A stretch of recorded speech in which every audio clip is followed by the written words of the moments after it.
బ్యాంకులు బాధలు పెట్టుడు, ఇటు వడ్డీ వ్యాపారులు బాధలు పెట్టుడు, ఇవన్నీ ఒక పక్క. ధాన్యం కొనుగోలు మేము 7,600 పైచీలు కేంద్రాలు పెట్టాం. ఎన్ని కేంద్రాలు పెడతారో ఇప్పటికి చెప్తలేరు. రేపటి నుంచే కొనుగోలు అన్నారు. ఫస్ట్ ఏప్రిల్ నుంచి ఏప్రిల్ ఫుల్ చేద్దామనుకుంటున్నారు. ప్రజలను ఏం చేద్దామనుకుంటున్నారు? ఎన్ని పాత కేంద్రానికి ఒక కేంద్రం తక్కువ పెట్టినా ఊరుకోము. పోయిన పంట పోను, కొత్త పంట వస్తుంది కాబట్టి ఆ వచ్చే పంటకు 500 బోనస్ కట్టి తీరాల. ఎట్టి పరిస్థితులలో మిమ్మల్ని వేటాడతాం. 500 రూపాయల బోనస్ ఇస్తామని మీరు చెప్పినారు. అన్ని పంటలకు ఇస్తామన్నారు. లిస్టు ప్రకటించినారు. మేనిఫెస్టో ఉంది. ఖచ్చితంగా ప్రతి పంటకు మీరు బోనస్ ఇవ్వాల్సిందే. వరి వస్తున్నది కాబట్టి వెంటనే 500 రూపాయల బోనస్ ఇవ్వాలి. దానికోసం అందరూ అన్ని జిల్లాల బీఆర్ఎస్ నాయకులకు నేను మనవి చేస్తా ఉన్నా. 2వ తేదీ నాడు, ఏప్రిల్ 2 నాడు జిల్లా కలెక్టర్లకు రైతుల పక్షాన మెమోరాండంలు సమర్పించండి. 500 బోనస్ ప్రభుత్వం ఇవ్వాలని చెప్పి మీరు ఇవాళ జిల్లాల వాళ్ళు జిల్లా కలెక్టర్లకు మెమోరాండంలు ఇవ్వండి. అదే టైంలో ఏప్రిల్ 2వ తేదీ శాసనసభ్యులు, శాసన మండలి సభ్యులు ప్రభుత్వానికి హైదరాబాద్లో మేము కూడా అక్కడ విజ్ఞాపన ఇస్తాం. మేము ప్రజల తరఫున డిమాండ్ చేయాలి కాబట్టి, ఆ రికార్డు ఉండాలి కాబట్టి 2nd నాడు మేము కూడా అక్కడ ఇస్తాం. మీదేమో జిల్లాలలో ఎక్కడ నాయకులు అక్కడ ఇవ్వండి.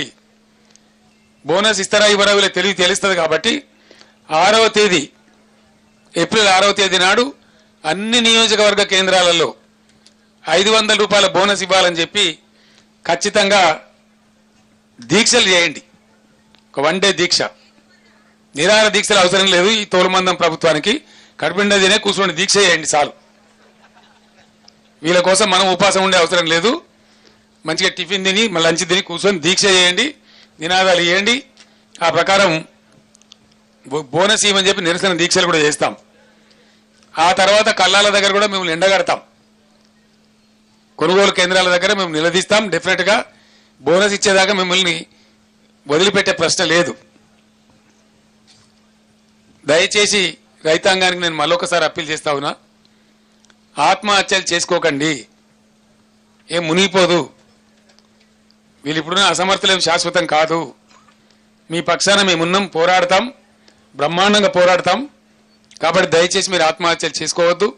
ఎట్టి పరిస్థితులలో ఏం కానీయం. మేము ప్రతిపక్షంలో ఉన్నా, ప్రభుత్వంలో ఉన్నా మీరు ఇచ్చిన తీర్పును శిరసావహించి మీకోసం సేవ చేయడానికే ఉన్నాం. బీఆర్ఎస్ పార్టీ బ్రహ్మాండంగా పనిచేస్తాం. కాబట్టి ఏం ఇబ్బంది పడాల్సిన అవసరం లేదు. రాజకీయాలు ఎప్పుడు నడుతూనే ఉంటాయి, రాజకీయాలు ఒక పక్క జరుగుతూనే ఉంటాయి. కానీ ఈ పని కూడా ఒక పక్కన చేస్తూనే ఉంటాం. దీన్ని వదిలిపెట్టే ప్రశ్న లేదు. కాబట్టి ఎట్టి పరిస్థితులలో ప్రభుత్వాన్ని నిద్రపోనీయం, మేము నిద్రపోం, మీ పక్షాన ఉంటాం.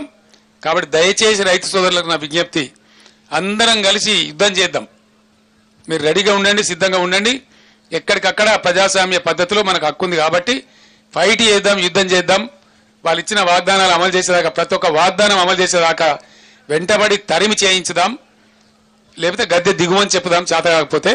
ఆ విధంగా ముందుకు పోరాడదాం, మన హక్కులు సాధించుకుందాం. కానీ మీరు మాత్రం ఆత్మస్థైర్యం కోల్పోయి ఎటువంటి పరిస్థితులలో దయచేసి ఆత్మహత్యలు చేసుకోవద్దు, నిరాశకు గురి కావద్దు. ధైర్యంగా ఉండండి. మీ పక్షాన బీఆర్ఎస్ ఉంది, కేసీఆర్ ఉన్నాడు, ఎవ్వలేం ఆగం కాలేదు. కాబట్టి ముందుకు పోదాం, పోరాటం చేద్దాం. ఆ రకంగా ముందుకు పోదామని తెలియజేస్తా ఉన్నా.